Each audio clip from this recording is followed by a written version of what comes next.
uma hora que eu falei que eu estava muito deprimida com tudo, né? E a gente já sabia que o casamento estava muito ruim. E ele sugeriu que eu fosse me internar numa clínica psiquiátrica.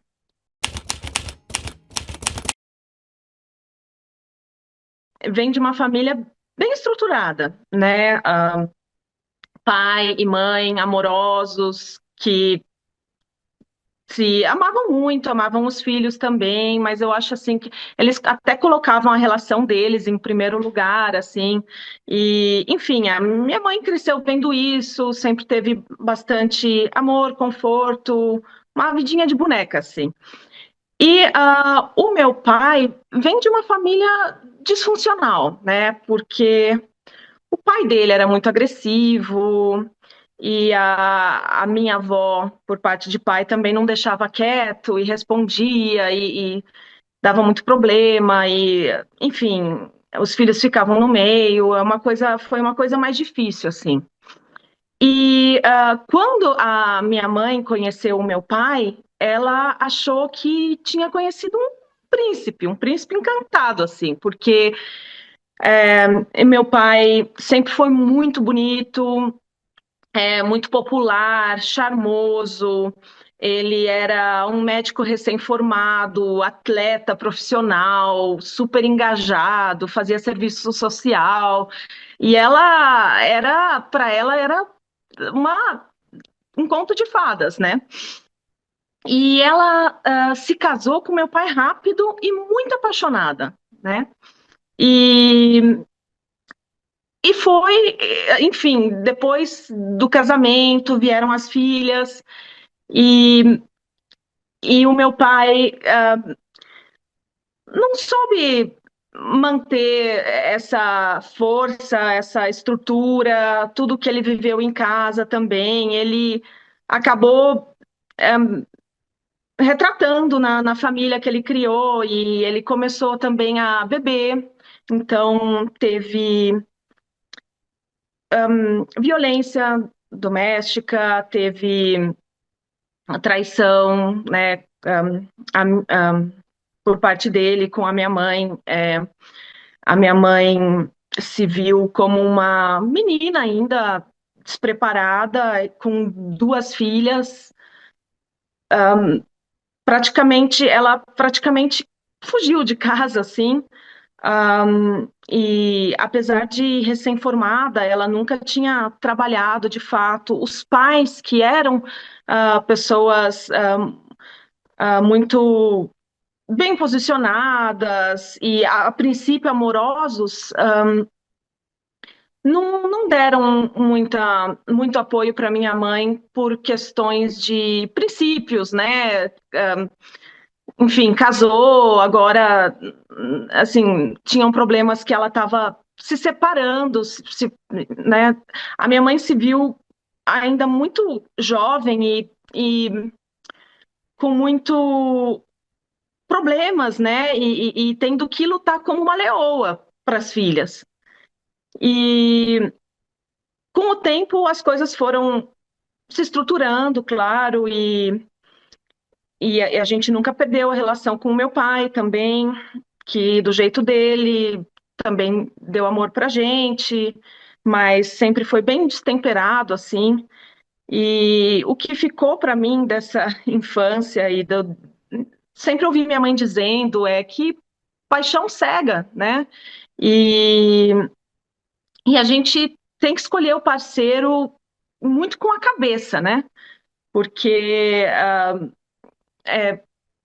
a gente pode não perceber que está tão despreparado e cair em armadilhas, né? E por outro lado, ficou esse negócio de assim, lute, seja independente, seja uma mulher forte, né? Porque, enfim, tudo pode acontecer e na hora do vamos ver a gente tem que estar estruturada e tudo. E, bom, a minha infância eu acho que foi normal, assim, eu não tenho muita memória, eu sou meio ruim de memória. E adolescência também. Eu não fui uma adolescente rebelde. A minha irmã teve um pouco mais de problemas com isso, mas eu acho que eu me dei bem. Eu sempre fui relativamente popular, assim. É, tive bastante amigos e ah, bastante liga para um, vai na casa de outro e me sentia bem, assim. Eu não tinha nada que eu pudesse reclamar, que fazia, que parecia aparentemente fazer falta na minha vida, né?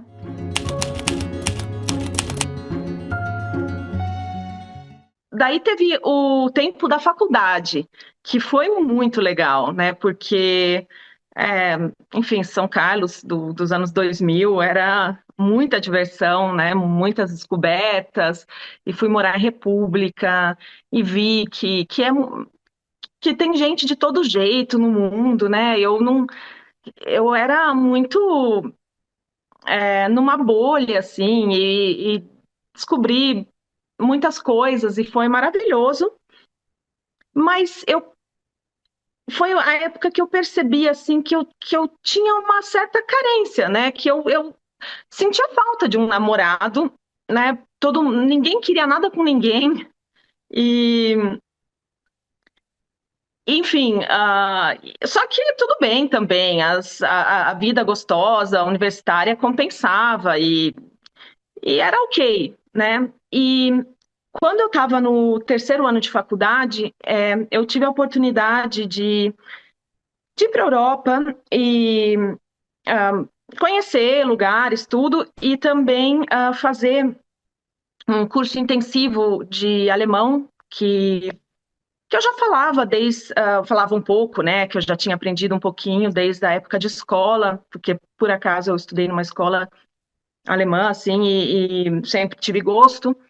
E daí, durante a faculdade, eu fui lá e conheci um ex-namorado que, que foi muito legal quando eu estava lá e ele era da cidade e ele me mostrou o centro, me mostrou os lugares famosos, os lugares que não eram famosos para turista, o que as pessoas faziam.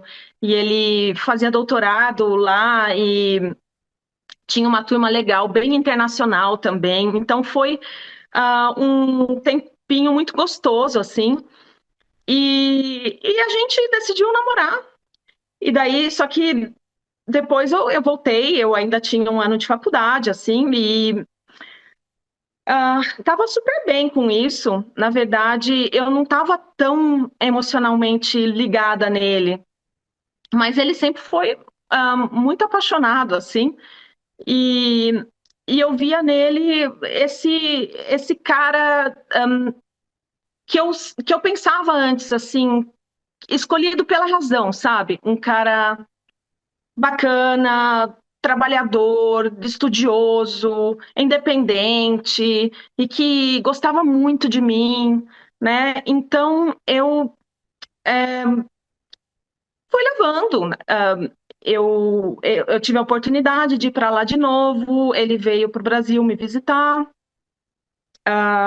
E justo no finalzinho da faculdade eu conheci um outro cara que, que eu me apaixonei muito forte, que eu me apaixonei de verdade, assim, bem forte por ele, e que no final eu abri mão, porque eu já estava com e já tinha meio que estruturado minha vida, já sabia que eu ia terminar a faculdade, ir para a Alemanha, eu ia fazer um mestrado, já estava tudo certo. E eu falei que eu pensei muito nisso para que a paixão, né? Isso só cega a gente e não é uma coisa legal. E acabei desistindo desse do Brasil e fui para a Alemanha, só que eu senti muito depois, eu me arrependi bastante, porque Eu acho que a vida ficou muito. Eu sofri bastante, assim, de não ter bancado, né, a minha paixão, assim, e parece que eu perdi um pouco o brilho, assim. A vida ficou mais pesada lá, né, um, mestrado e trabalhando em paralelo e num lugar muito frio, com pessoas frias. Então, eu eu me fez refletir muito. Eu pensei que também não era esse o caminho, que alguma coisa estava errada e que tinha que ter um meio termo, né?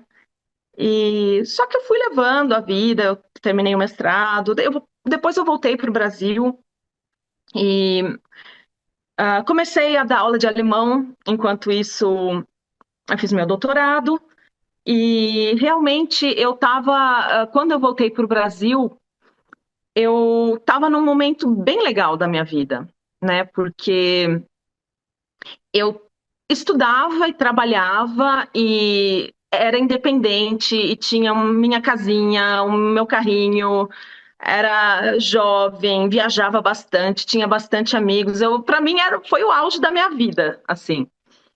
E nesse auge da minha vida, eu conheci o meu ex-marido.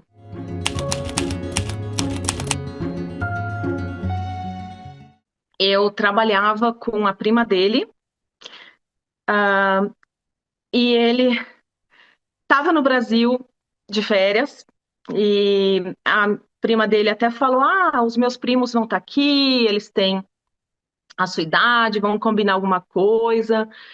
E, bom, assim que eu cheguei lá na escola para dar aula, eu vi, né, os dois branquelos, bem loiros, e eu já sabia quem era, e, enfim, nem liguei muito, mas quando a gente combinou de sair e até fizemos uma viagenzinha juntos e eu senti muita conexão com ele. E, e uma hora o pessoal saía, né, para fumar. Eu não sei se é no Brasil ainda assim, que você, mesmo que esteja no terraço do restaurante, acaba saindo para fumar. E eu e ele não fumamos, não fumávamos e não fumamos, e a gente ficava conversando assim, e era muito gostoso, né? Aquele pequeno momento só nós dois.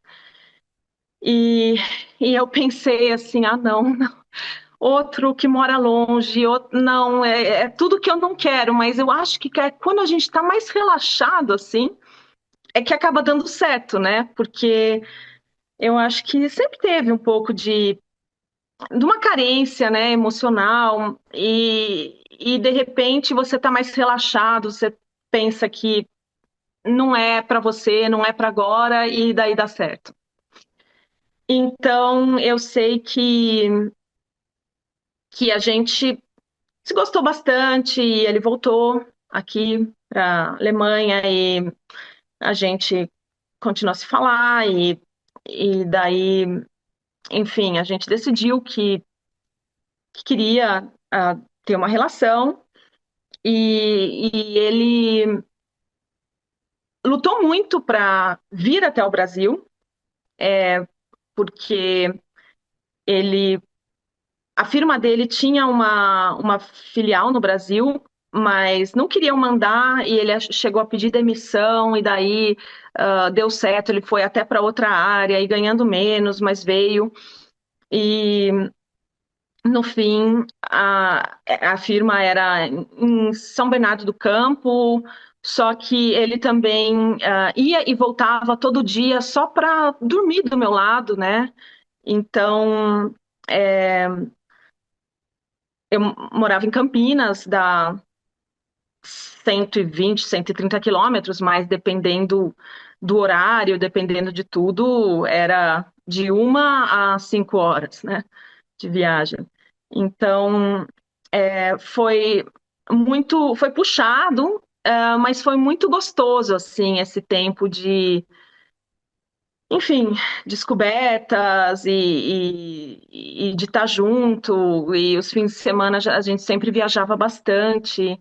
e ele foi se integrando um pouco mais na minha vida, né? Porque eu já estava no Brasil, ele largou tudo, foi para o Brasil, ah, viu, passou a morar comigo e os meus amigos ficaram amigos dele, minha família ficou a família dele, então ele foi vivendo essa vida mais minha, assim, e foi adorando, e todo mundo gostava muito dele, e ele era um cara, ao contrário do que eu conhecia como um modelo que poderia se tornar abusivo, assim, ele é um cara que não coloca uma gota de álcool na boca, até hoje.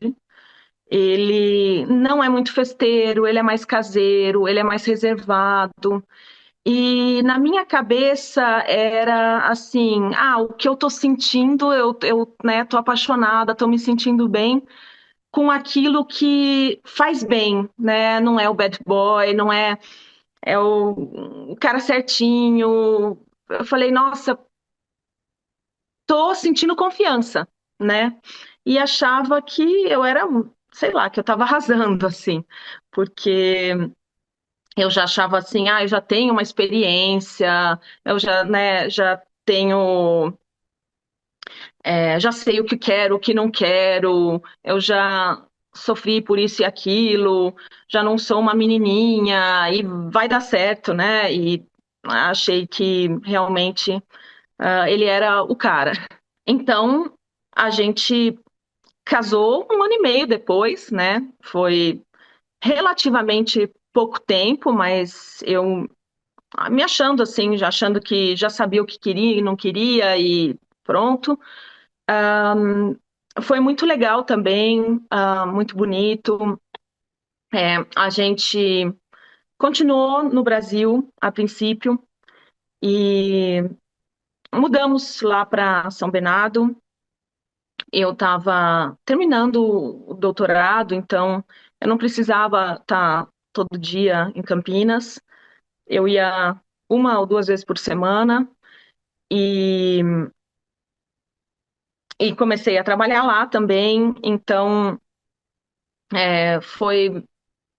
A gente não gostou muito do lugar, da cidade, mas foi um período muito gostoso de recém-casado e de a gente se dando bem e ele é uma atenção comigo aqui, eu com ele ali, tava parecendo tudo ótimo assim. 2013 foi um ano bem legal na minha vida. E só que ele foi ficando cada vez mais infeliz no trabalho, principalmente. E o visto dele brasileiro não tinha saído e eu também não queria, nem eu nem ele queríamos que ele fica. Ele estava dependente do trabalho ainda para estar no Brasil e a gente e não queria mais estar naquele trabalho. No fim, a gente pesou na balança se valia a pena voltar para a Alemanha. E foi E eu pensei, nossa, minha vida na Alemanha não foi tão legal e não, assim, não foi, né? No Brasil a gente vive bem, apesar dos pesares, né? A gente vive muito bem e tenho todo mundo aqui.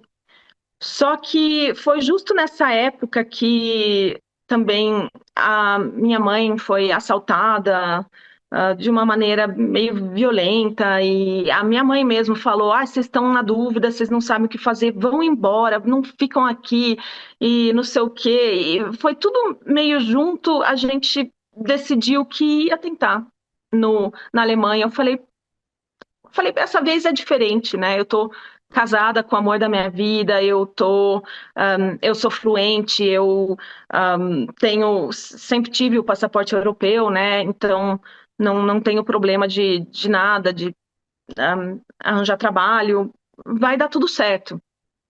E viemos.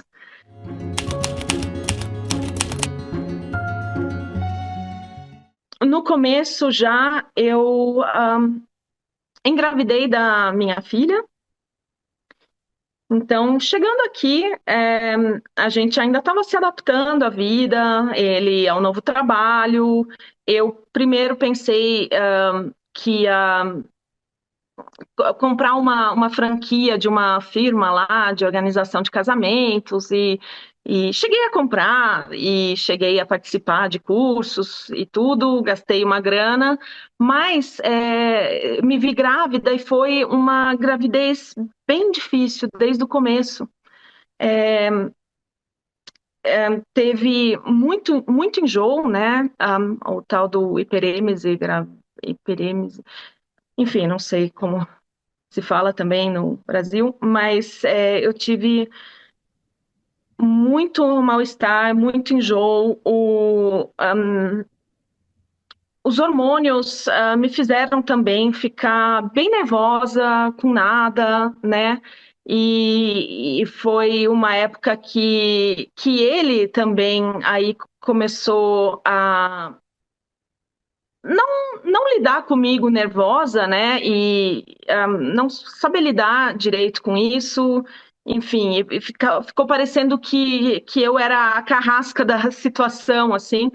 Mas o que, o que aconteceu de pior foi que eu sentia umas dores abdominais que não estavam normais, assim. E eu fui no médico e falei, olha, eu tô com dor aqui. O médico não mediu minha pressão, não mediu nada e falou, são gases e me deu um remedinho e tal. E eu fui para casa, tomei, não estava adiantando nada. Depois de 2 dias ou 3 dias, eu estava com uma dor tão grande que eu falei para ele, me leva no hospital, né? Não, não tá normal. E nós chegamos no hospital. E eu lembro que eu falei até no hospital, eu falei, olha, eu tô com dor assim aqui embaixo da costela e eu tô grávida, mas não é nada com a gravidez. Eu ainda fui dando diagnóstico assim. Eu falei, não é nada com a gravidez, é em outro lugar, eu tô com dor, tudo. Aí lá na triagem eles falaram, não, mas se você tá grávida, a gente vai ter que te mandar pro departamento lá, né, específico para gestantes. E chegando lá, tava com muita dor, eles tiraram sangue e eu fui para um quarto esperar. Eles me deram um remédio para passar dor e eu fui para um quarto esperar e ficar pronto. E era de madrugada. Aí eles acenderam a luz do quarto e me levaram com a maca correndo para outro andar, uns 4 enfermeiros assim. E eu falei, o que está acontecendo, né? O que está acontecendo? Eu fiquei muito nervosa, comecei a tremer. E a médica chegou e falou: olha, seu exame ficou pronto e era o que a gente temia, né? Você tá com uma pré-eclâmpsia muito forte, um agravamento da pré-eclâmpsia que chama síndrome HELP. Mas isso, eu estava no quinto mês de gravidez, né, na 24ª semana, e é uma coisa que costuma acontecer, se quando acontece, muito mais tarde. Então ela já falou, você não vai sair daqui grávida. Então, aí eles viram que os meus exames de sangue estavam muito ruins e que eu não ia sair do hospital mais grávida. E isso estava muito no começo ainda da gravidez. E, e foi muito difícil. Eu tentei, eu fiquei num quarto separado, eu fiquei num quarto que era quarto de parto, porque os médicos tinham que estar muito próximos de mim com uma máquina que ficava medindo minha pressão dia e noite, a cada 15 minutos. E várias vezes a pressão estava bem estourada, assim, e eu não sabia o que ia ser, o que estava acontecendo, mas eu fui sentindo que eu não conseguia mais respirar, né? Quando eu fui pro hospital, eu tava só sentindo uma dor, assim, embaixo da costela. E no final, quando eu tava lá, o quadro foi piorando muito rápido, né? Então, os exames de sangue estavam muito ruins, a pressão estava aumentando demais, descontroladamente, e acho que os meus órgãos estavam enchendo de água, porque essa dor era de água no fígado, parece, falaram assim, né? E eu senti também que eu não estava conseguindo mais respirar por causa de água no pulmão. E, e daí eu não dormia, porque eu ficava lutando para respirar. E eu tava com oxigênio, mas na minha ignorância eu achei que eu fosse morrer, porque quando a gente não respira direito, a gente acha que a gente vai morrer. E no fim, eu não sabia que, enfim, que na verdade, por o oxigênio, por eu estar com oxigênio, eu ainda podia manter mais.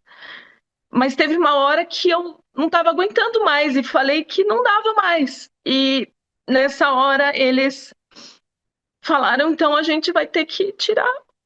É, a, a sua filha, né, quase sem chance de sobrevivência, porque estava muito, muito cedo, e tomei uma anestesia geral. Ah, eu já estava muito mal, então eu não sabia também se eu ia sobreviver, e no final eu acordei e com muita dor, e, e eles mostraram foto da minha filha, né, que era um feto, assim, era inteira vermelha, era, né? Enfim, e 450 gramas. E a gente não sabia o que ia acontecer, mas, mas a minha filha se apegou à vida de uma maneira extraordinária. Eles começaram, foi o bebê menor que teve na clínica. Ele, eles cuidaram muito bem dela, um tratamento maravilhoso, graças a Deus. Mas foram 4 meses muito difíceis. Foi uma intercorrência atrás da outra, muito, né, muitas cirurgias num bebê que era como um feto. É, falaram que ela, por 3 vezes, que ela não ia resistir. Perguntaram se queria dar extrema-unção.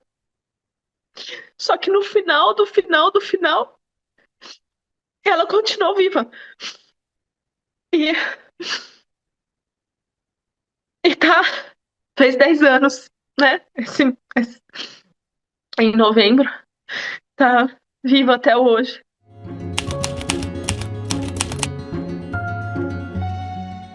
Eu tava ainda no meio da minha gravidez, não vou falar no comecinho.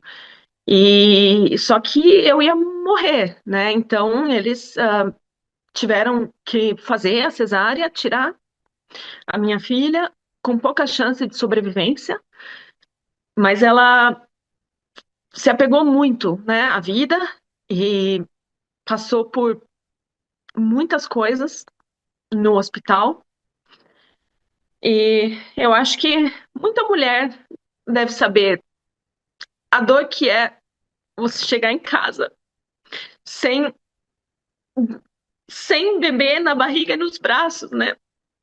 Então, foram 4 meses dificílimos e com todas as intercorrências, as cirurgias, às vezes que falaram que ela não ia resistir, e no final ela sempre resistiu.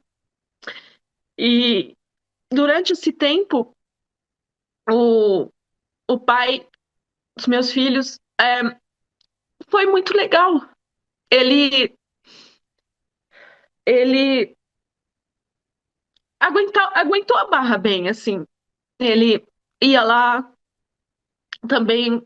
ficava com ela, ficava no canguru com ela, né? Que é o jeito que a gente põe os prematuros para sentir o calor dos pais. E ele foi, ele me abraçava em casa, me dava segurança. Foi bem ok, assim, foi bom, é, durante esse tempo. E essa tempestade passou, minha filha conseguiu, foi para casa sem nenhum tubo, sem nenhuma sonda, depois de tanta coisa que ela passou. Ela mamou no peito, né? Eu acho que quem conhece prematuro, quem conhece tudo, sabe o quão difícil é isso. E a gente conseguiu. Então, foi uma época muito legal depois. Foi muito boa, porque foi quase como uma segunda lua de mel, assim. A minha filha, depois que ela conquistou a vida dela e ela era um bebê que muito mais ria do que chorava, muito mais. E é impressionante você ver as fotos de bebê dela, é só sorrindo, não tem uma que tá com aquela cara assim meio neutra de bebê, nenhuma, é impressionante. E, e foi um período muito gostoso com ela bebê em casa, apesar das dificuldades, desde o começo a gente a gente fazia consequentemente fisioterapia e, e sabia que a gente podia esperar certo atraso de desenvolvimento. Só que a gente não tinha, ela não saiu com nenhum diagnóstico, então a gente não tinha noção de como ia ser, né? E foi quando eu já estava grávida do meu filho mais novo, que a gente foi numa consulta dela de 2 anos e eles falaram que mesmo para a idade corrigida, né? Porque prematuro se fala de idade cronológica, idade corrigida, e mesmo para a idade corrigida, ela estava bem atrás do que era o esperado. E foi na época da gravidez do meu filho também que ela teve a primeira convulsão. Foi bem aterrorizante pra gente, porque não foi muito normal e ela ficou de um jeito que parecia que não estava respirando e não estava respondendo. E veio a ambulância e eu achei que fosse de novo perder ela. E a gente viu que daí foi feito, foi para a clínica e foi feito um exame mais detalhado no cérebro e visto que o cerebelo dela não se desenvolveu, entre outras coisas, que, enfim, que ela ela tinha, apesar de não ter tido hemorragia cerebral, ela tinha consequências desse começo difícil, né? E não muda nada no sentido de que ela já fazia as terapias e a gente já corria atrás, tudo, mas era mais um indício do que viria pela frente, né?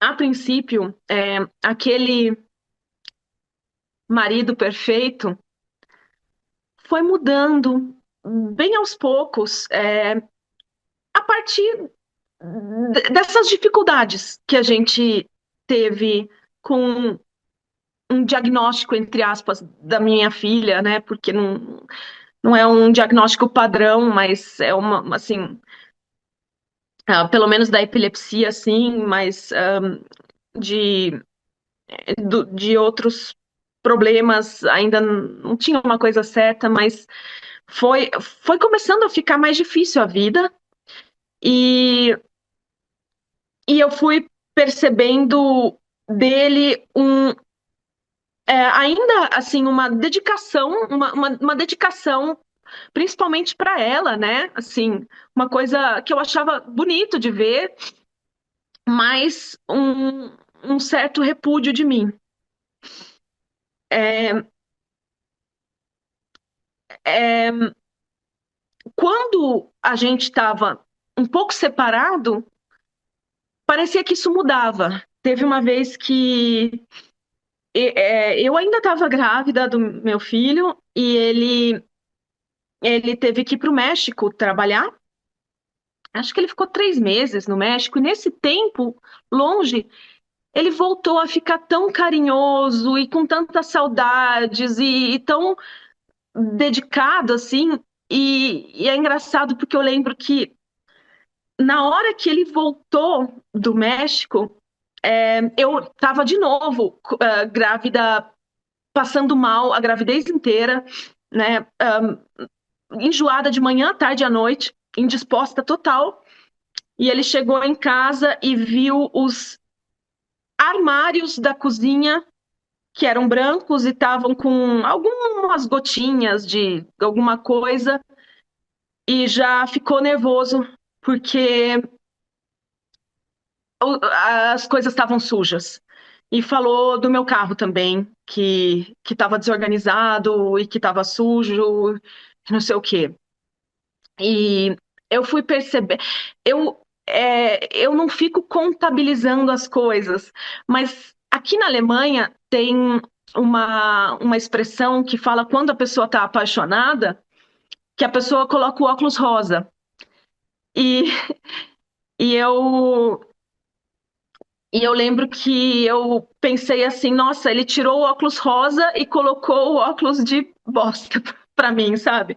Porque ele passou a a virar os olhos quando eu comentava alguma coisa, assim, como se o comentário fosse a coisa mais idiota do mundo. É, ele passou a não ficar satisfeito com nada que eu fizesse.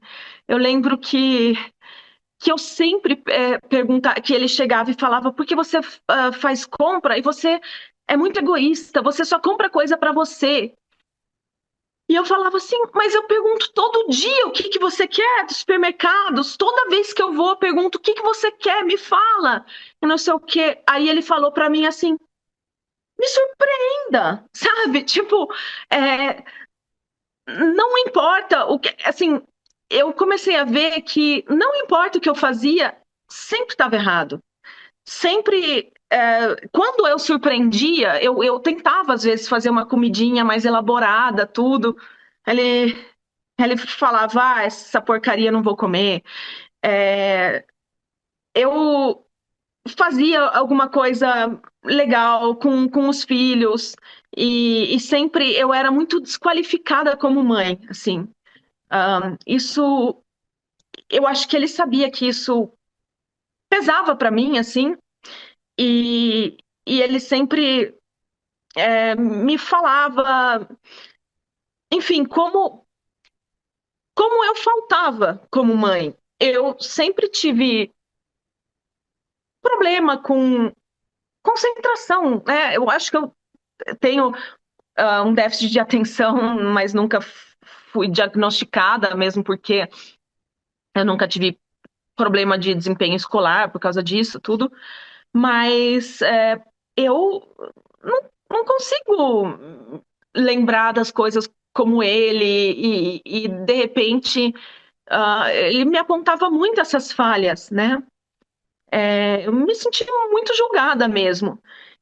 E aqui, ao contrário no Brasil, que ele meio que viveu a minha vida, aqui na Alemanha, eu estava vivendo um pouco mais a vida dele. E a vida dele era a família só pai e mãe, mais ninguém, assim. Ele tem um irmão, mas que é complicado também e nunca aparece.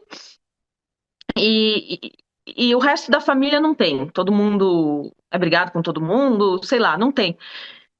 E pai e mãe também muito, assim, já vivemos, já criamos nossos filhos, agora o problema é todo de vocês, uma relação mais fria, mas nunca foi uma relação muito familiar, né? De alguém que ajuda, né? Se ajuda nos momentos difíceis, enfim, eu vivi a vida dele aqui, eu vi que ele tinha muito pouco amigo também, para não falar nenhum, né? Ele primeiro eu falava por quê, né? Cadê seus amigos? E ele falou primeiro assim, porque quando eu fui morar no Brasil, a gente acabou se afastando, né? Mas ele morou 1 ano e meio, 2 anos no máximo no Brasil, e eu moro aqui há 15 anos e tenho ainda total contato com os meus amigos do Brasil.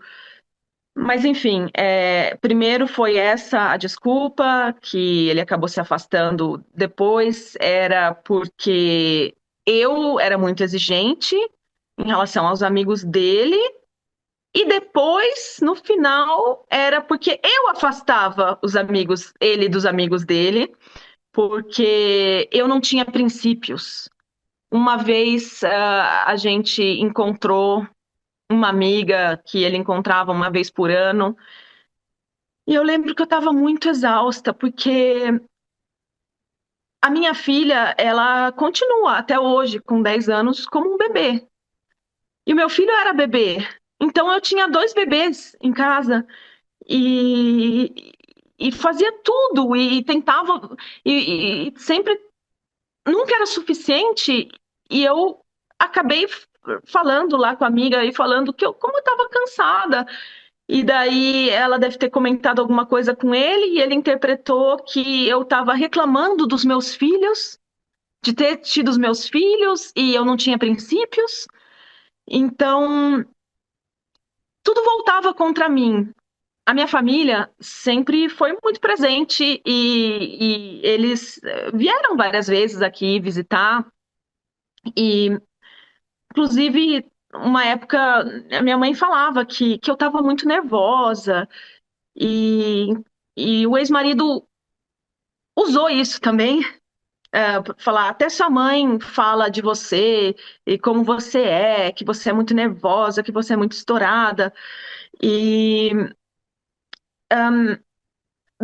infelizmente só depois a minha mãe sempre gostou muito do meu ex-marido e acabava assim sempre passando muito pano para ele. Mas com o tempo ela começou a perceber que eu falava as coisas e olhava, sem eu perceber, eu olhava para ele de relance pedindo aprovação, né, para o que eu falava, que muitas vezes eu tinha o contrário também. E a minha tia também, que veio de fora,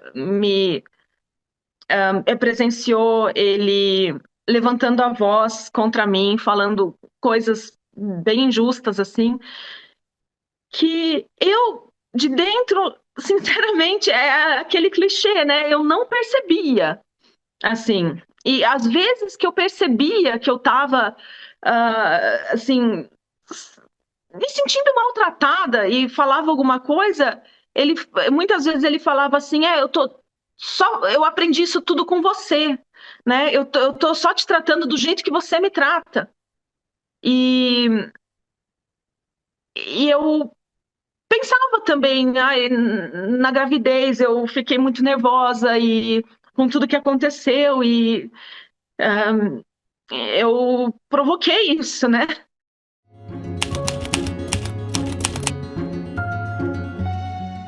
Tiveram 2 vezes que ficou muito marcado para mim.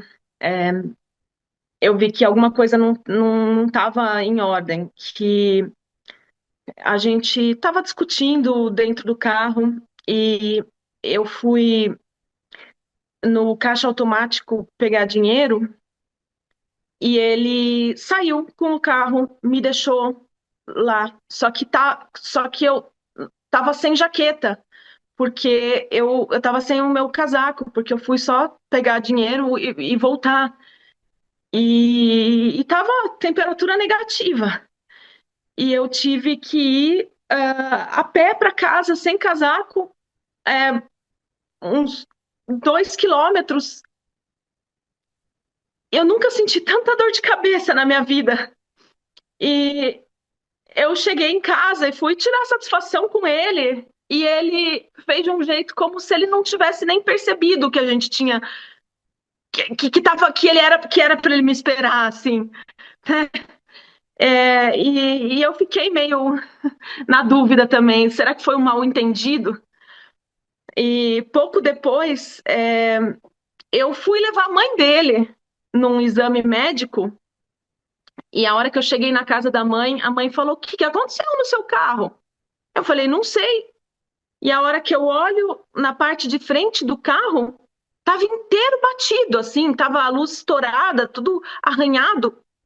Aí eu falei: Não sei, não tinha visto. Eu entrei no carro rápido, não tinha visto isso. Aí eu liguei para ele para falar: Você sabe o que que aconteceu com o meu carro? E ele disse assim: se você arrumasse o seu carro direito, eu não tinha me distraído e feito esse acidente. Ele me culpou por ter batido o meu carro e ainda desligou na minha cara. E nunca pediu desculpas por causa disso. E isso, enfim, foi uma coisa que não dava para conversar depois que a coisa era invertida. E eu fui vendo que eu falei, meu Deus, o que está acontecendo, sabe? Cadê o, cadê o príncipe que eu casei? Assim, como que a gente, como que uma coisa tão simples, como que ele pode não enxergar? Porque ele fala de um jeito, e até hoje, né? Ele fala as coisas de um jeito que assim, você acaba acreditando, porque ele tem certeza dos absurdos que ele fala, assim. E você acaba duvidando, né, da própria sanidade. E eu sei que é, eu estava muito. Comecei a ficar muito deprimida, né? O meu pai, ele deu herança em vida, né? Então, eu tinha um dinheiro, acabei pegando o dinheiro que eu tinha no Brasil, transferindo tudo para euro, porque a nossa vida estava aqui. E eu comprei um apartamentinho pequeno quando a gente não tinha nem a nossa filha ainda. E a gente morou lá, ou a gente tinha a nossa filha. Mas enfim, se tivesse era só nossa filha. Mas a gente morou lá e daí chegou o nosso filho e, e o apartamento estava pequeno, né? E como o apartamento era só meu, eu achei que um pouco do comportamento dele fosse um certo orgulho ferido, assim. Ah, e eu não sei, eu viajei nisso na minha cabeça. Eu sei que a gente precisava trocar de lugar porque estava apertado lá onde a gente estava. E a gente viu uma casa, vários lugares ele não aceitava, para ele era muito ruim, apesar de ele não ter grana para bancar nada. E a gente acabou vendo uma casa que não era uma casa nova, mas era uma casa boa. E que dava praticamente para eu comprar inteira, né? Tinha faltado 5.000 euros para eu comprar a casa inteira. E, e ele tinha daí essa pequena quantidade para inteirar e mais custos de corretor, tudo. E a gente falou, então vamos comprar. Eu acabei, como a gente casou com separação de bens, né, total de bens, eu acabei assim, colocando que a casa era 25% dele para e 75% minha, apesar de eu ter comprado praticamente inteira. Porque primeiro que a gente ia arrumar e melhorar juntos, e segundo que eu pensei, não, a gente não tá muito bem, ele tá com esse orgulho ferido, agora a gente tem um lugar que é nosso, né? E talvez vai melhorar.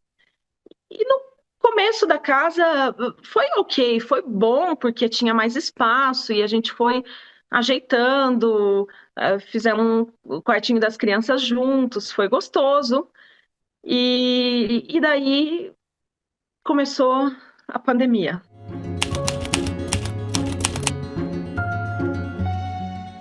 Na pandemia, é, ele ficou mais em casa, né? Eu tive também que parar de trabalhar. Eu tive que parar de trabalhar e ele ficou com um sistema de trabalho home office, mas com menos horas também, ganhando menos. A gente, assim, financeiramente apertou um pouco, né? Como para quase todo mundo. E, e o convívio, e daí foi aparecendo na tensão do mundo, na tensão ah, dos problemas com os filhos, um hiperativo, a menina com deficiência. A vida foi ficando, não foi ficando fácil. E em casa eu me sentia muito julgada, muito reprimida. Ele começou a me filmar quando eu fazia uma pausa para tomar um café, para mostrar como eu era aqui na Alemanha se diz mãe corvo, né? Mãe ruim é mãe corvo, para mostrar a mãe corvo que eu era, que eu não estava entretendo meus filhos, que eu não estava tratando da casa.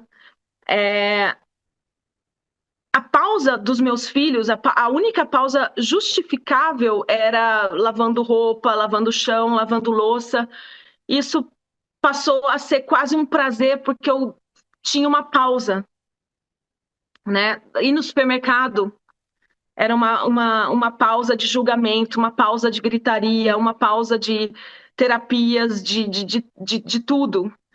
Então, eu via que não tinha alguma coisa errada. E eu fui ficando muito deprimida. Eu fui ficando. A minha autoestima também nunca foi muito boa, mas foi pro lixo, assim. E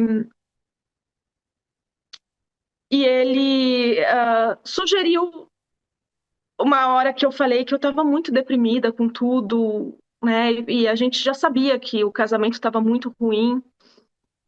E ele sugeriu que eu fosse me internar numa clínica psiquiátrica, né?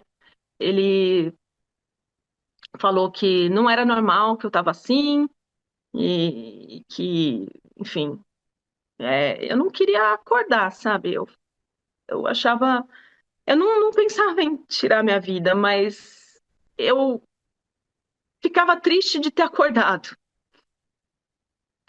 E, e eu falei que. Eu lembro que eu falei com a minha mãe também, que sempre foi um porto seguro para mim, e falei: ele está até sugerindo de eu fazer isso, né? De me internar numa clínica psiquiátrica, de eu mesma ir lá e falar que eu estou me sentindo muito mal. E a minha mãe falou: não faça isso. Se eu tivesse feito isso, a guarda dos filhos ia ser tão mais problemática do que já está, né? E já é problemática. E ela falou: é muito normal que você esteja se sentindo assim, e, né? Num casamento que não está dando certo. E a minha família, que sempre foi muito unida, tudo, eles me ligavam o dia inteiro para saber como é que eu estava, porque se espalhou a notícia de que eu estava muito mal, assim, e que o casamento estava a ruína total, e eles não podiam vir. A minha mãe não podia. Minha mãe podia vir para a Europa se eu morresse, mas para prevenir que eu morresse, não. Né? Era uma época da pandemia que não dava. E acabou que eu precisei sair de casa. Eu pedi para ele sair de casa, ele se recusou. Ele falou que botava fogo em tudo se fosse para sair. E eu tinha ainda aquele apartamentinho pequeno que tinha ficado pequeno para gente. Tinha uns inquilinos lá, mas os inquilinos foram muito gente boa. Eles entenderam, eles precisaram de um tempinho, mas saíram. E eu fui para lá porque eu, ele se recusou a sair da nossa casa e eu precisava sobreviver. Assim, eu estava muito mal psicologicamente, muito mal. Não estava mais dando aquele ambiente em casa. É, eu tentava não transparecer na frente das crianças, né? A gente comia junto na mesa, mas a gente não estava se falando e ele erguia a voz também, mesmo na frente das crianças. Eu falava, "Ah, agora não, né? Mas, enfim, eu acho que o ambiente todo de tensão da pandemia e isso afeta também as crianças e, enfim, elas estavam muito apegadas a mim e eu não estava aguentando mais, assim, eu não queria acordar, eu não queria viver, assim, eu não sentia prazer nenhum em nada e estava muito para baixo, muito para baixo. E falei, eu preciso sair daqui, né? Já que ele se recusou a sair, falou que antes de sair ele botaria fogo em tudo. Eu falei, eu falei, então eu tenho que sair, junto não tá dando. E para eu sair, ele aceitou um acordo que era que ele ficava com as crianças de segunda, terça e quarta. Antes, nunca. Antes era sempre a minha obrigação de faltar do trabalho caso alguma criança ficasse doente, tudo, porque ele era a renda fixa de casa. No começo, porque ele era um provedor. Depois que eu comecei a ganhar como ele, porque o meu trabalho era, como é que fala? Porque eu era autônoma e ele era renda fixa. Então, eu tinha que ficar em casa caso acontecesse alguma coisa. Só que ele podia trabalhar de casa, tanto que na pandemia, por um bom tempo, eu não pude trabalhar, porque eu tinha que estar lá. E ele podia trabalhar de casa. Mas não, o acordo feito por ele era isso, que se acontecesse alguma coisa com as crianças, eu que tinha que ficar em casa. E aconteceu que nesse divórcio, né, não foi divórcio ainda, foi a separação. Aqui na Alemanha, você tem que ter 1 ano de separação de corpos antes de poder se divorciar. E na separação de corpos, ele falou: tá bom, então eu fico com as crianças de segunda, terça e quarta, e você fica de quarta à noite até domingo à tarde. Ah, enfim, e eu verticalizei o meu trabalho, né? Eu trabalhava segunda e terça, 10 horas por dia. Na quarta, 8, chegava em casa e muitas vezes já chegava ele já com as crianças em casa. E daí eu ficava com as crianças até domingo. E mesmo assim, mesmo no apartamentinho pequeno, mesmo nessa rotina mais puxada, sem nenhum fim de semana livre, nada, eu fui sentindo um certo alívio.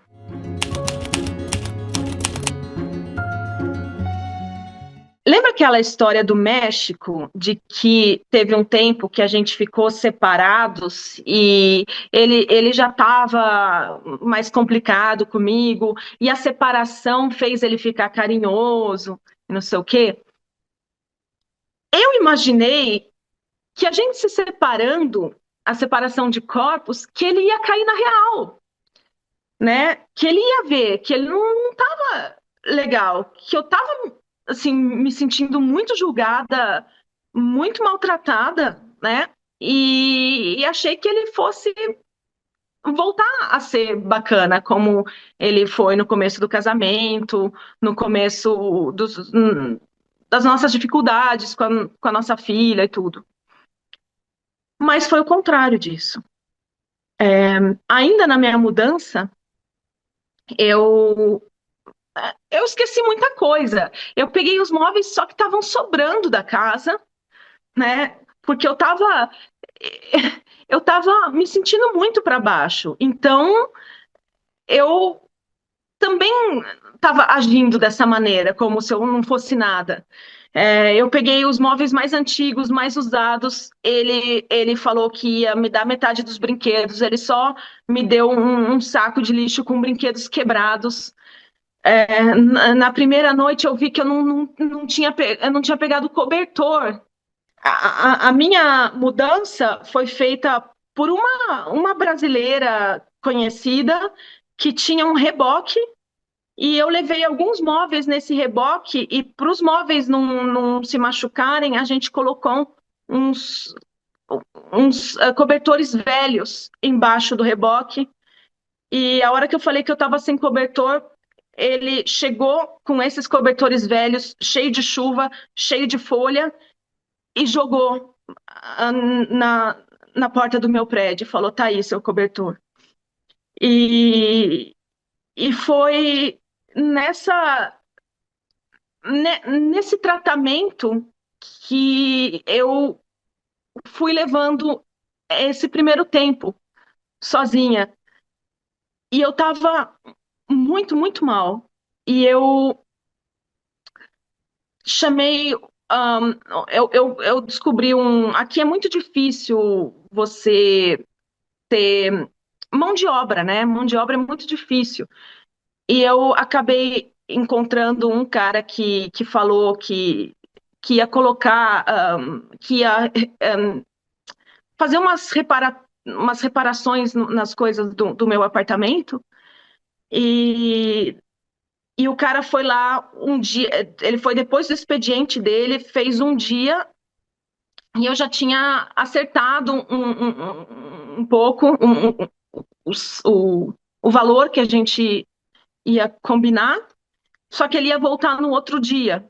Chegando no outro dia, eu estava com as minhas crianças e ele não pôde voltar aquela hora. Eu falei: olha, então é melhor o senhor voltar outro dia, porque agora vai ficar muito tarde. E o cara foi muito grosso e falou assim: porque, porque o que já está combinado, e você não me deu ainda o dinheiro, e eu vou hoje sim. E ele foi muito grosso e eu fiquei com medo. Eu lembro que eu acabei abrindo, mas eu estava com as minhas crianças e estava numa situação vulnerável, eu fiquei com medo. E ele fez, eu deixei o dinheiro lá, fui para o quarto com as crianças, e quando eu cheguei, eu vi que o trabalho não tinha sido, tinha sido feito porcamente, mas de um jeito desaforado, porco. E as minhas crianças tinham acabado de dormir, e nessa hora eu chorei tanto. E eu peguei o meu celular e eu liguei para minha mãe, que eu sempre desabafei muito com ela, coitada. E falei de tudo que eu estava passando e de que eu não aguentava mais. E na hora que eu estava falando com ela, o meu celular cai no chão com a tela para baixo. E ele não quebrou, mas eu não conseguia mais mexer. A tela já não funcionava mais. E eu falei: era só o que me faltava. E nessa situação eu vi, assim, como eu estava desamparada lá, né, no meio da pandemia, no meio da roça, sem amigos. Na época eu não tinha amigo nenhum, sem família, podendo ir lá. E agora sem celular, minhas crianças em casa, sem um telefone fixo. E eu falei: meu Deus, o que eu fiz? Eu nunca mais posso me desamparar assim. E eu fui, é, tranquei as minhas crianças no quarto e fui rapidinho até a minha casa antiga pedir um aparelho velho para o meu ex-marido para avisar a minha mãe que estava tudo bem comigo, porque a minha mãe, eu fiquei com medo que ela achasse que eu tinha feito alguma coisa contra mim, que eu estava muito nervosa quando eu fui falar, quando eu estava falando com ela. E para mim era importante avisar logo, mesmo porque era uma sexta-noite e no outro dia, na cidade onde eu moro, não tinha nada aberto. Não tinha como eu comprar celular nenhum, enfim. E daí eu, eu cheguei lá e falei, e bati, eu vi ele na cama, eu bati, ele não me atendeu. A hora que eu bati muito, toquei muito a campainha, ele me atendeu com uma cara de diabo, assim, sabe? Parecia que nem era ele, assim. E ele falou: O que que você está fazendo aqui? E eu falei: Eu só preciso de um aparelho de celular antigo. Eu preciso colocar meu chip, que o meu quebrou. Eu preciso falar para minha mãe que tá tudo bem. E ele falou: Eu não vou te dar nada e sai daqui. E foi gritando assim, mas eu nem falei alto com ele. Eu falei, por que que você tá fazendo isso? Meu Deus do céu! Para, sabe? Eu não te fiz nada. Eu só preciso disso. Por favor, me dá, me deixa. Eu não quero entrar, me dá um aparelho. E ele falou que não e me enxotou de lá. E eu saí chorando muito e encontrei uma pessoa na rua, era super tarde, morri de vergonha. E falei, posso só usar seu celular só para falar que tá tudo bem para minha mãe? Peguei o celular da pessoa, liguei pro Brasil com o número e falei, mãe, só avisar que tá tudo bem. Meu celular quebrou, eu vou dar um jeito, mas tá tudo bem. Cheguei em casa, não deu um minuto, a polícia tocou lá e falaram assim, avisaram que as crianças estavam sozinhas aqui. Eu falei, eu expliquei o que tinha acontecido. Eu falei que não, que as crianças não estavam sozinhas, que elas estavam dormindo, um sono profundo. Eu tinha saído 2 minutos para poder resolver um problema e, enfim, e que eu já tinha resolvido e que estava tudo bem. E os policiais foram muito legais comigo, me entenderam. Eu falei, enfim, eles foram muito bacanas, me entenderam, me tranquilizaram. Eu fui dormir. Uh, no dia seguinte, arranjei um celular, fui com os meus 2 filhos, pus no carro, fui outra cidade, comprei, uh, cheguei em casa de novo, depois de um tempinho, toca a campainha, é ele, era meu aniversário, ainda por cima. Ele estava com um bolo de aniversário e um celular novo. Falei, que é isso, né? Tipo, o jeito que ele me tratou ontem e aqui, tava muito incongruente e só falei eu só falei para ele, não, não quero, não precisa, vai embora, por favor. E, e não desci, só falei no interfone, falei na sacada, vi ele na sacada, ele deixou o bolo lá, eu nem tirei de lá da frente, só depois de 2 dias eu acabei jogando fora, mas não tirei da frente, mas assim, só lamentei. Mais tarde nesse dia, eu abro o meu Facebook e o irmão dele tinha postado uma foto do meu ex inteiro arranhado. E me marcou na postagem falando: olha o que você fez, sua louca, não sei o quê. E, e eu assim, o quê? E a primeira coisa que eu pensei foi assim: nossa, eu tava tão nervosa, eu precisava tanto de um celular. Que eu fiz? Eu não percebi, eu tô louca, eu não percebi que eu fiz isso. Como assim? O que aconteceu? E, e só depois de muito tempo que eu fui cair em mim e falei, eu não fiz isso. Eu não fiz, eu não tô louca. Eu não fiz, eu não sei como que ele recebeu essas arranhadas, mas não fui eu. E ele foi fazer corpo e delito. Só que no meio do processo, ele cancelou. Não sei se ele ficou com medo de alguma coisa, mas ele quis falar que eu o agredi. E eu não fiquei sabendo disso também. Eu fiquei sabendo que eu tinha sido difamada pelo irmão no Facebook. Na época eu estava tão arrasada, tão mal, que eu não tirei foto de nada. Não, eu podia, deveria ter entrado com processo contra calúnia, né? Assim, por calúnia. Mas eu estava tão fragilizada e tão mal que o primeiro pensamento foi como que eu fiz isso e não percebi? E depois o segundo pensamento foi eu não fiz isso e tenho que me conformar que essa gente é assim e é isso. Hoje seria muito diferente. Hoje eu teria entrado com o processo na hora, né? Hoje as coisas estão bem diferentes.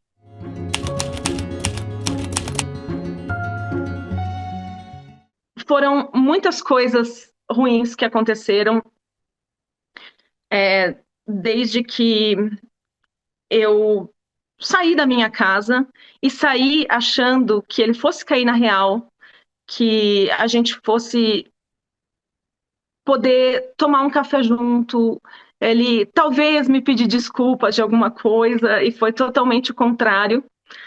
É, eu tenho dupla nacionalidade, né?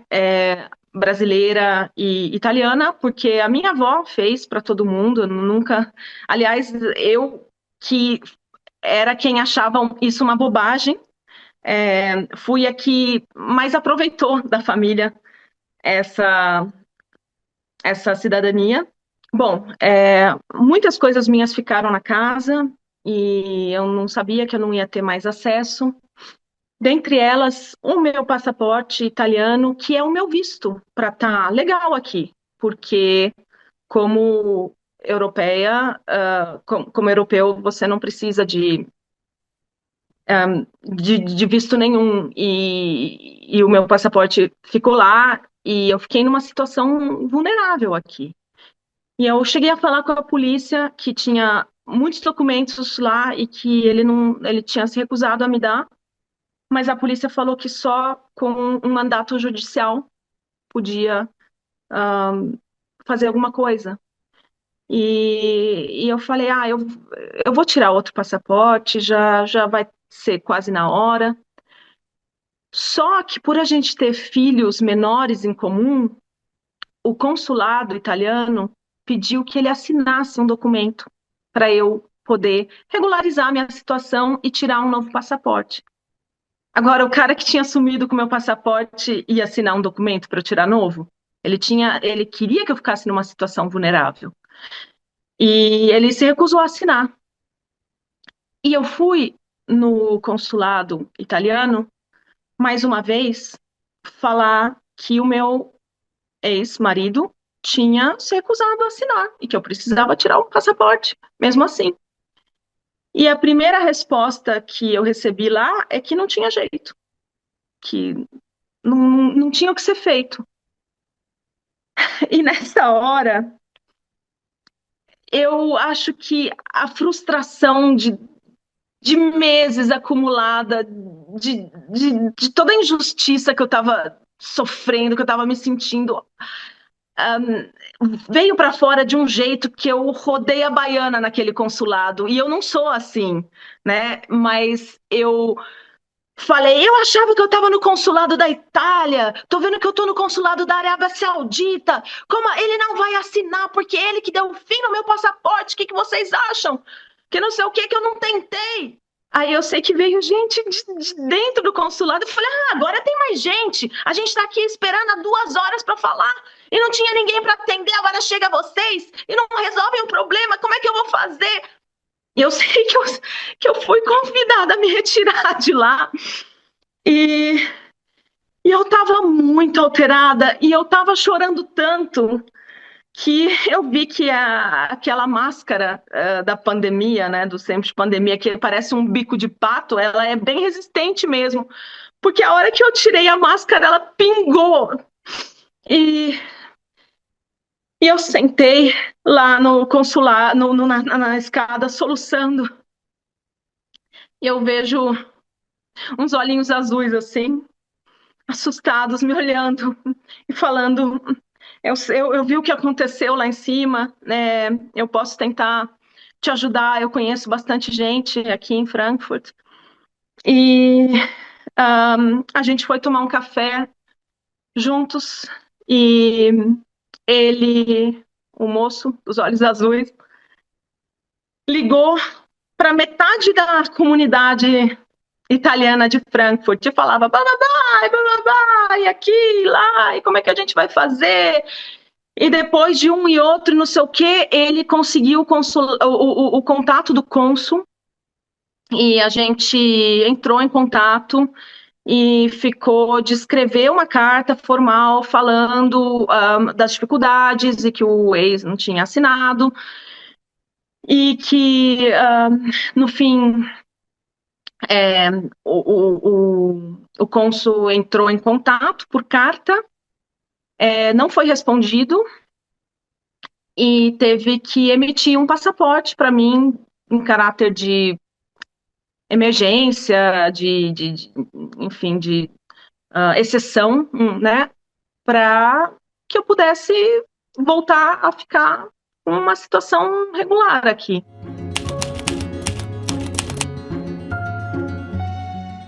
Enfim, eu comecei a falar mais com um moço que tinha me ajudado e a gente sentiu uma sintonia muito grande e a gente saiu para tomar café. Às vezes ele morava em Frankfurt, onde eu morava era 150 quilômetros, mas ele ia até mim, a gente tomava um café juntos e ele ia para casa, assim, sabe? E era muito gostoso e muito leve, mas eu não queria nada, né? Eu estava muito traumatizada de tudo. E eu sei que eu estava vendo para onde a coisa estava indo e cheguei para ele e falei: olha, não vai rolar, a gente não vai ter nada, né? E, e eu lembro que ele falou: não, tudo bem. Eu falei: mas a gente pode continuar a ser amigo, né? Você me faz tão bem e é muito bom falar com você, tá? E ele falou assim: vamos ver, né? E eu sei que nesse dia a gente se despediu tal e eu me senti mal, eu fiquei pensando, eu falei com a minha mãe de novo, a minha mãe falou: você vai ver, a hora que ele tiver uma alemãzona aí, você vai se arrepender. E eu sei que a gente acabou se encontrando de novo e foi muito legal. E eu falei: quer saber? Vamos se encontrar como amigo, né? Um dia com os meus filhos, né? Eu já tinha falado para ele que eu tinha uma filha com deficiência grave, o meu filho, que era bem ativo, e vamos ver. E a gente combinou de se encontrar eu com as crianças e ele numas ruínas, num castelo assim aqui perto que você pode subir numa torre e que você tem uma vista bonita de várias cidadezinhas em volta. É um lugar bem bacana, assim, bem bonitinho. E que ele não fica afastado, ele fica dentro de uma cidadezinha, esse castelo. E a cidade, eles fizeram um caminho bonitinho, com alguns contos de fada, com umas casinhas com João e Maria, uma coisa, assim, bem lúdica. E é legal de ir com as crianças lá. E eu combinei com ele que a gente ia se encontrar lá. E fomos, e nessa época a minha filha estava com 6 para 7 anos, ela ainda não andava sozinha, mas ela sempre foi muito guerreira. Então ela andava, ela se recusava a ficar numa cadeira de rodas, se recusava, ela precisava de uma mão para andar, e ela pegava na nossa mão para andar. Mas ela não aceitava duas mãos, porque ela sabia que ela precisava de uma só, assim. E, enfim, e o meu filho correndo para lá e para cá, e eu tava, e ele veio, e eu tava com de mãos dadas com a minha filha, guiando ela, e a hora a gente foi em cima na torre do castelo, e a hora que a gente desceu a torre, eu segurei as duas mãozinhas assim da minha filha, fiquei atrás, ia descendo de costas, e ela ia descendo de frente com as minhas duas mãos, né, com as duas mãozinhas nas minhas mãos, assim. E descemos lá a torre e eu precisei ir no banheiro rapidinho. E aí eu fui, falei, olha, você segura ela, né? Eu vou, já volto. E a hora que eu voltei do banheiro, eu vi ela descendo, ele descendo a porta do castelo com ela, segurando com ela, do mesmo jeito que eu estava descendo, ele dando as mãos para ela, assim, e de costas segurando. E nessa hora, eu, eu falei, é ele, sabe? Eu me emocionei, assim, eu tocou meu coração. E de lá para cá, a gente tá junto, né? Vai fazer 4 anos e ele é maravilhoso. Ele se apaixonou primeiro pelos meus filhos, assim, não, se apaixonou por mim, tá? Mas é muito apaixonado pelos meus filhos, ama de paixão, assim, ele é muito dedicado também. Ah, então, a gente tem essa família, né, com 3 nacionalidades, as crianças são meio alemãs, meio brasileiras, o padrasto italiano, eu brasileira, o pai alemão. Infelizmente, o contato com o pai ainda é muito difícil, é muito ruim. Eu vejo que eu tenho que pisar em ovos, assim, porque ele procura coisas, procura motivos para dificultar a vida. O divórcio demorou para sair. Quando saiu, saiu o divórcio aqui, mas a gente se casou no Brasil e transferiu para cá. E no Brasil, ele tinha que assinar para eu ser divorciada também no Brasil. Isso ele nunca assinou. Então, eu entrei com ação, mas pode demorar anos no Brasil para eu ser divorciada oficialmente dele. No momento, não posso casar com o meu parceiro italiano, mas, mas a gente está encontrando meios, está resolvendo burocracias para isso. E só que moramos juntos, somos muito felizes e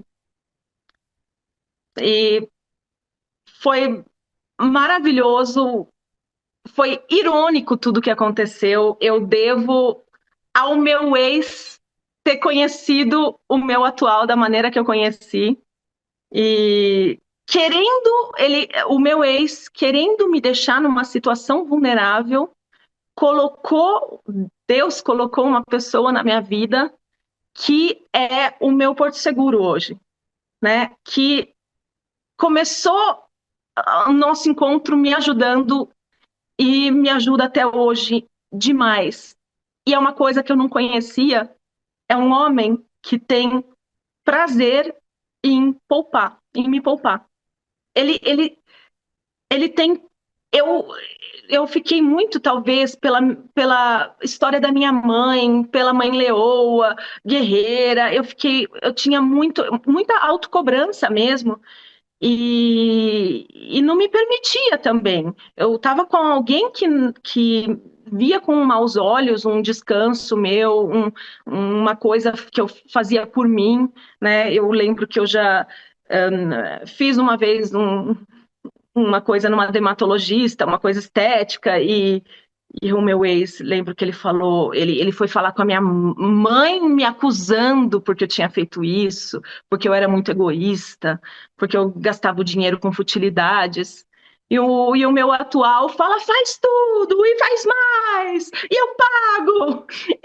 Aquela história do escorpião no bolso, ele acha que no meu bolso tem um escorpião, porque ele faz questão de pagar absolutamente tudo e eu tenho que brecar ele muitas vezes, porque eu não acho certo e é parte desse prazer que ele tem em me poupar, né? Ele de manhã eu sou mais cansada, ele já acorda muito animado e ele faz tudo de manhã, ele faz o café da manhã e ele faz e tudo. Eu não preciso nunca mais falar nada assim. Por favor, ajuda aqui, faz isso. Quem sabe se eu fizer isso, você faz aquilo também. Zero. Tudo é a eficiência em pessoa, assim, e a alegria em pessoa. É claro que ele tem também, assim, ele é muito italiano, ele é muito impetuoso e dramático e apaixonado, e às vezes isso pesa para um lado negativo também. Mas eu também tenho as minhas imperfeições e é isso, por isso que a gente está numa relação também, né? Para a gente ir se melhorando, e se aprendendo um com o outro, se apoiando. E, e hoje eu posso dizer que eu nunca imaginava que eu ia ser tão feliz. E eu lembro quando eu estava no fundo do poço, né? Quando aquela época que eu não queria acordar no final do casamento, que uma tia minha falou assim: você vai ficar muito forte, você vai ver, nada mais te derruba. E a minha mãe falou para mim: você ainda vai ser muito feliz, minha filha. E eu lembro que eu desacreditava, assim, tipo. E para mim é importante dar esse depoimento para falar para as outras mulheres que talvez se encontrem nesse fundo de poço que, que a vida depois pode ser muito boa, muito maravilhosa. E que, não sei, que Deus é maravilhoso e também irônico, de certa maneira, né? De eu, enfim, a minha história mostra que eu atribuo muito, grande parte da minha felicidade, não toda, lógico, mas a tentativa de alguém de me deixar numa situação pior, me deixar numa situação muito vulnerável, né? E fora isso, eu tenho hoje, do nada, de repente, depois do divórcio, parece que junto com assim, com o final de pandemia, as coisas foram se ajeitando, amigos foram vindo. Antes eu não tinha amigo nenhum aqui. Hoje eu sou cheia de amigos, sabe? Parece que surge do nada, né? A gente muda de não sei do que, de, de campo e as coisas vão acontecendo, né? Então, eu não, assim, tem muita coisa na vida ainda para melhorar aqui e lá, tem uma, uma convivência muito chata, né, com o ex-marido, a gente realmente não consegue ter uma conversa legal, madura. Tem o fato de que a guarda das crianças ainda está meio enroscada, no sentido, meu filho está mais comigo, a minha filha está metade, metade. Como ela não pode falar, ela acabou não falando com quem que ela preferia ficar, tudo. Então, isso é complicado, a gente acaba tendo muita coisa para resolver juntos e eu sinto que eu tenho uma pessoa que tá louca para achar lacunas para me ferrar, né? Mas eu não tô sozinha, eu não tô mais fraca, eu não tô mais vulnerável, eu não vou ficar mais vulnerável, nunca mais vou me colocar numa situação assim de grande vulnerabilidade. É, os meus filhos me dão muita força e estou vivendo os meus melhores dias.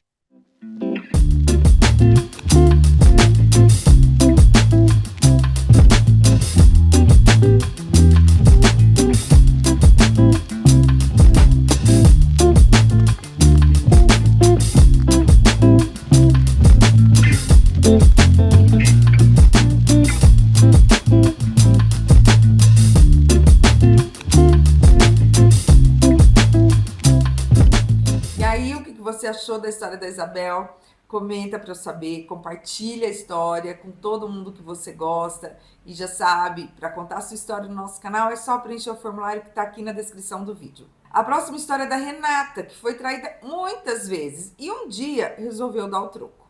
Então, se você ainda não está inscrita, por favor, se inscreva agora e ative o sininho para ser avisada quando a história for ao ar.